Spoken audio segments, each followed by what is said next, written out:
Welcome to the second part of this 5-part series. In this series we are looking at how we can use Excel business intelligence tools to easily understand and analyze human resource data. So in this example we're going to be using the pivot table. We're going to be looking at how pivot tables can easily aggregate your data and come up with answers to your questions very quickly. So even though pivot tables have been around for quite a long time, the last 20 years or so, it's really only since Excel 2007 that they've become an easy to use tool. So in this example, we're going to take our human resource master data. We've got about 50 employees in the master data. And we're going to ask several questions of the data.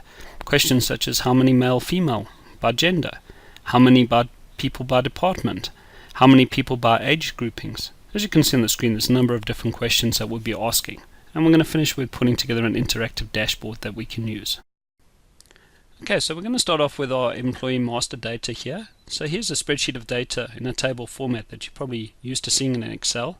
So we've got an employee ID, name, we've got the age of the person from the birth date, some classification information such as age, race, marital status, gender, and a length of service also calculated from a hire date, and a department that the person's on.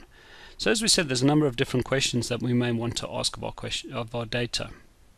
Okay, so we've moved across now into a pivot table. So as you can see that we've got a count of our employee ID over here, and this is our interface that we use to build our reports. So say for instance we want to know how many employees have we got that are male or female.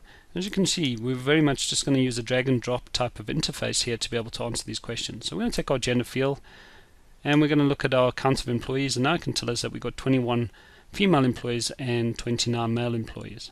So very easy to find out what the male-female breakdown is. Say for instance we wanted to know how many people were by marital status.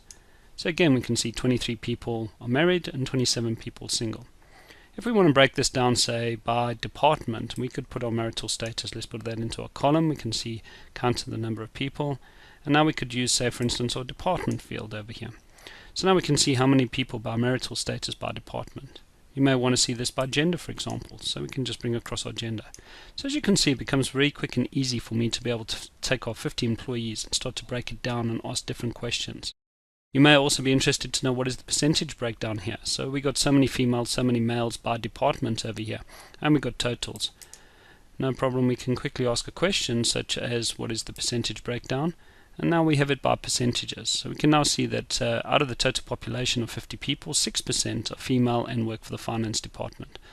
10% are female and work for the sales department. Overall we have a breakdown of 42% who are female. So very quick and easy to be able to ask these questions. Another question that you may want to ask is to say how many people by age group. So how many people do I have who are 20 to 30 years old or 30 to 40 years old? So again, very easy for us to do. So let's just remove this information. Let's use our age here. So over here you can see that it's grouped it by different ages. So I can see over here that I have 26% of my people are 20 to 29 years old. So again I can remove this calculation over here very easily, and as you can see everything here is a drag and a drop or a right click and a selection.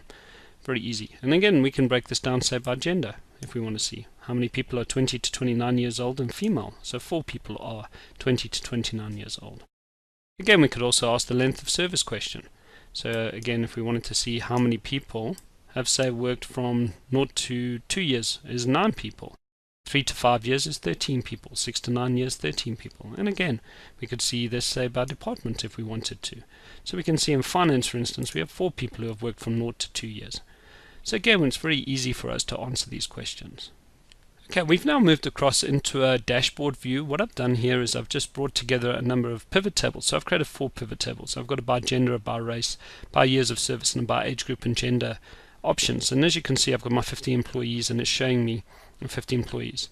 Now a really nice thing about Excel is the ability to be able to slice and dice our data or filter our data.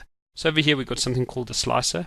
So what you'll see now is that as I'm selecting the slicer, say for finance department, now all of these tables now are being filtered. So I can see in total there's 11 people who work for the finance department, 3 females, and here I've got the breakdown by age. So I can see there's 4 males who are 20 to 29 years old. In total there's one person who's over 60 years old, happens to be female. By race we can see different race classifications, or by years of service. So it becomes very easy to be able to ask questions of our data by being able to filter and create interactive dashboards.